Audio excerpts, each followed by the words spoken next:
social media and everything that's going on, it's not happening. You still got tribes and nations on isolated islands that haven't had the word, but the end can't come until every flesh and blood creature, every human being on earth has had an opportunity to hear it. Mm-hmm. Then you know he's on his way back. Well, yeah. And I was explaining to the 144,000, I was sharing with the apostle, I said, I just like to sit down on one of them. You know what I'm saying?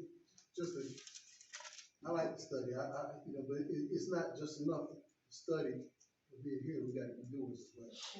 But I'll tell you, this man. I wanted to ask, I believe I missed the portion when you went over this, verses 40 and 41, where it says, then shall two be in the field, and one shall be taken.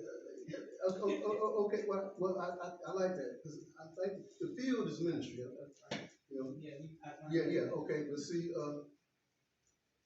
Matthew 13:44 says the kingdom of heaven is like a treasure hidden in the field. Right. A man finds it and you realize, okay, there's something here. Right. How's it? He runs, he sells everything he has and buys that field and searches the field. That's what we're doing. That's what I had to do. I had to sell out everything. Come on. I had to sell out everything because everything I knew was wrong. Yeah. So I had to sell out everything. All right. And then 45 says, the kingdom of heaven is like a merchant in search of pearls. He finds a pearl of great price. And he sells her, he buys it. Yeah.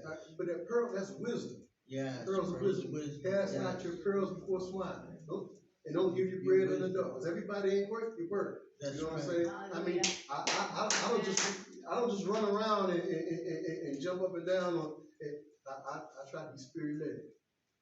And that's my assignment. I want to go. You know what I'm saying? I'm not sitting here trying to save everybody I meet. You know what I'm saying? I mean, I let God and the Holy Spirit guide me to count. But anyway, two in the field. The field is ministry. Okay. All right. Now, Jesus has come back in the verses above. Jesus is already coming back. He's here. So if he's here, and why would he take the righteous preacher out the field? That's two preachers in the field. Why? No, he's here to set his kingdom.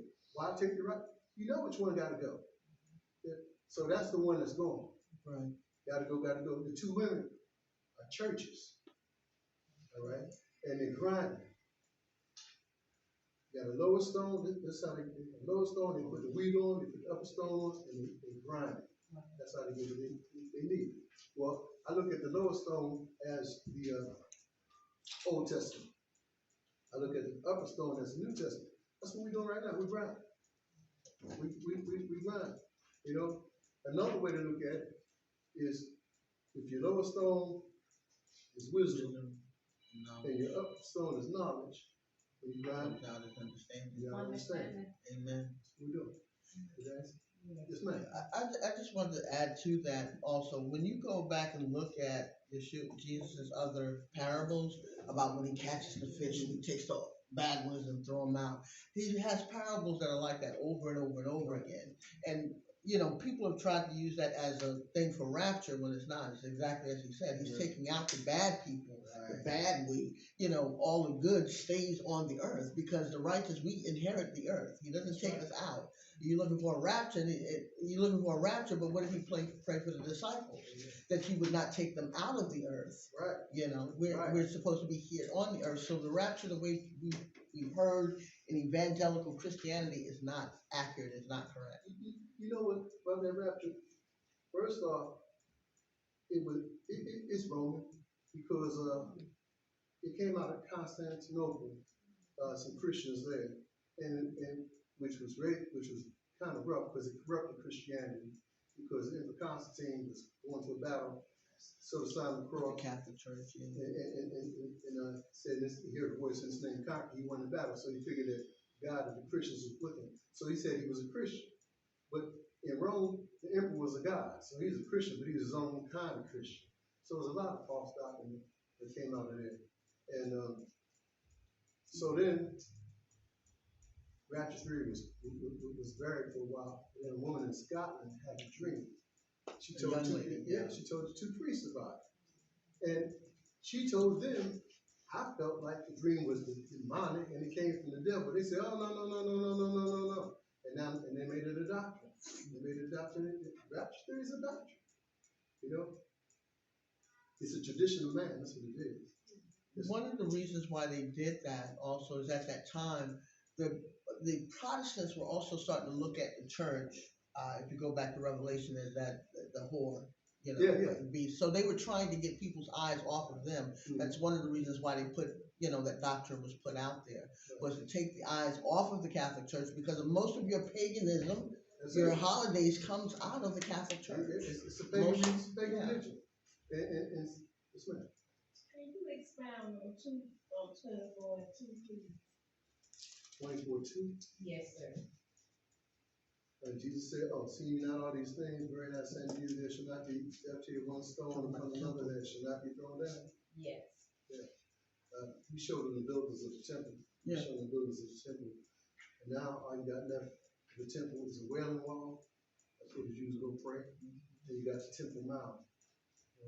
But if you want to look at it a little differently, we talk about people as stones. They were dispersed and they were scattered. They didn't come back until 1948. So when looking at as people, there wasn't one left upon another. And definitely, if you're looking at the temple as a physical structure, it still hasn't been revealed. But the thing about this Catholicism, see, America is pagan too. Mm-hmm. See, back in Constantine's day, you had the Eastern Empire, which was in Turkey, Constantinople, and you had the Western Empire, which was in Rome. Right. But we got an Eastern and Western Empire again, because St. Peter's Basilica, the little Church of the Dome, it's just like the Capitol building in D.C. George Washington Monument sitting right there. They got one right there in Rome. So, and the largest religion in America is Roman Catholic. So we got an Eastern and a Western Empire in Rome. And whatever the Pope say, they do. I remember they couldn't eat no fish on Friday. Whatever the Pope say, go. And so we got our president's Catholic. Pope tell him to do something, what's he going to do? The Pope tell him, do what he's going to hell. He's already sold out. He's doing that all his life. And 77 years old, I don't think he's going to change.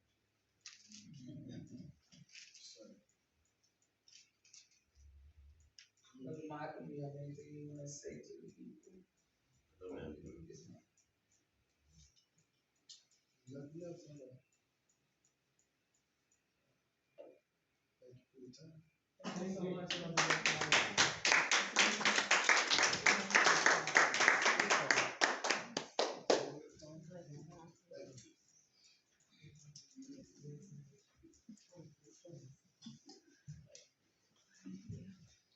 Amen. Come on and give God a praise.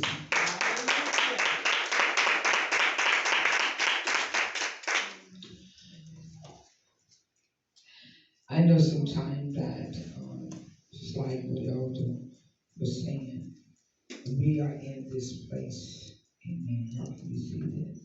The presence of God. We in this place that you're going to have to be detoxed from all that stuff. And one thing that we're in a season, not a season, but we are transitioning into a time that you're going to have to hear attentively what the Spirit of the Lord is saying.